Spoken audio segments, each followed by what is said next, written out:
Heavy ಏನು ಕಾಣಿಸ್ಕೊಳ್ತಿಲ್ಲ, ಲೈಟಾಗಿದೆ.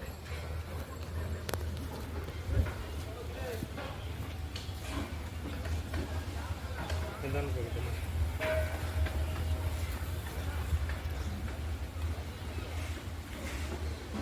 ಇದು ಯಾವುದೊಂದು ಸೋರ್ಸ್ ಮಾತಾಡ್ಕೊಂಡು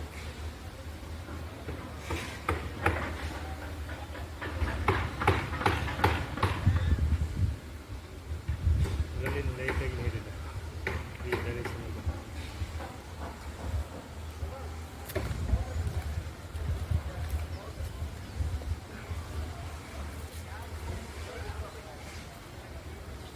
ಮುಂದೆ ಕಡೆ ನೋಡ್ಕೊಂಡು ಹೋಗ್ತಮ್ಮ.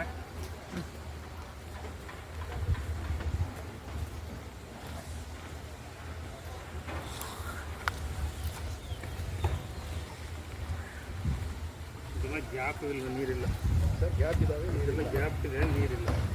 ಎಂಟಿ ಗ್ಯಾಪ್ ಇಲ್ಲ.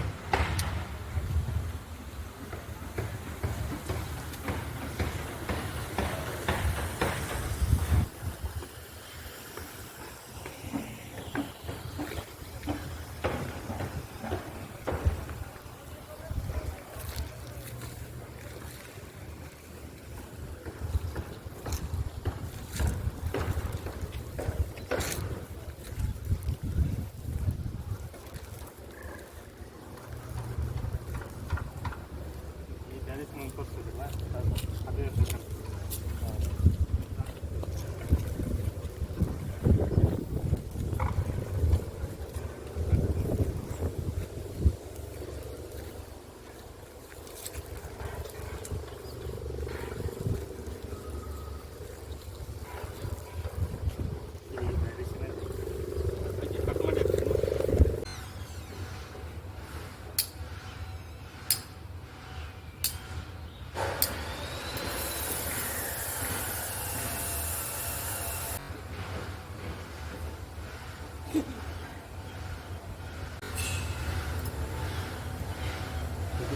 ನೀವು ಮಿನಿಮಮ್ ಅಂದ್ರೂ ಒಂದು 1600 ಹೋಗ್ಬೇಕು.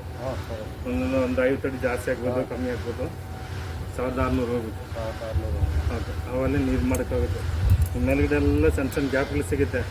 ಅದು ನೀರು ಬಂದರೂ ಬಂತು, ಇಲ್ಲಾಂದ್ರೆ ಇಲ್ಲ. ಸ್ಟೋರೇಜ್ ನೀರು ಥರ ಬರುತ್ತೆ. ಅದು ಒಂದು ಲೈನ್ ಮಾತ್ರ ಒಂದು 1500 ಮೇಲೆ ನಾವೆಲ್ಲೂ ಸ್ವಲ್ಪ ಹಿಂದೆ ಮುಂದದಲ್ಲಿ ಇಟ್ಟಿರ್ಬೋದು. ಅದೇ ವಾಟರ್ ಲೈನ್.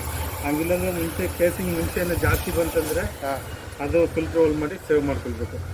ಕೇಸಿಂಗಲ್ಲಿ ಜಾಸ್ತಿ ನೀರು ಬಂದರೆ ಡೀಪ್ ಹೋಗೋದು ಬೇಡ. ಡೀಪ್ ಹೋಗೋದು ಆ ಥರ ಕೇಸಿಂಗ್ ಜಾಸ್ತಿ ಬಂತಂದರೆ ಡ್ರಿಂಕಿಂಗ್ ಟೈಮು ಒಂದ್ಸಲ ರೀಚೆಕ್ ಮಾಡಿಸ್ಕೊಂಡ್ರೆ ಡೀಪ್ ಹೋಗ್ಬೇಕು. ಸಪೋಸ್ 1500-600 ತನಕ ಹೋಗ್ಬೋದು. ಅದ್ಮೇಲೆ ಹೋಗ್ಬೇಕಂದ್ರೆ ಚೆಕ್ ಮಾಡಿಸ್ಬೇಕು, ಮತ್ತೆ ಹಾಕೋದು ಬೇಡ. ಕೇಸಿಂಗಲ್ಲಿ ಬರೋದಕ್ಕೆ ಚಾನ್ಸಸ್ ಇದೆ. ಕೇಸಿಂಗ್ 4 ಕೇಸಿಂಗಲ್ಲಿ ಕೂಡ ನೀರು ಬಂದರೂ ಬರ್ಬೋದು. ಬಂತಂದ್ರೆ ಕ್ಲೀನಾಗಿ ಫಿಲ್ಟರ್ ಹೋಲ್ ಮಾಡಿ ಸೇವ್ ಮಾಡ್ಕೊಳ್ಬೇಕು. ಅದು ಬ್ಲಾಕ್ ಮಾಡೋದಕ್ಕಿಂತ ಹೋಗ್ಬೇಕು. ಬ್ಲಾಕ್ ಮಾಡಿದ್ರೆ ಮತ್ತೆ ಬರೋದಿಲ್ಲ, ಸೇವ್ ಮಾಡ್ಕೊಳ್ಬೇಕು.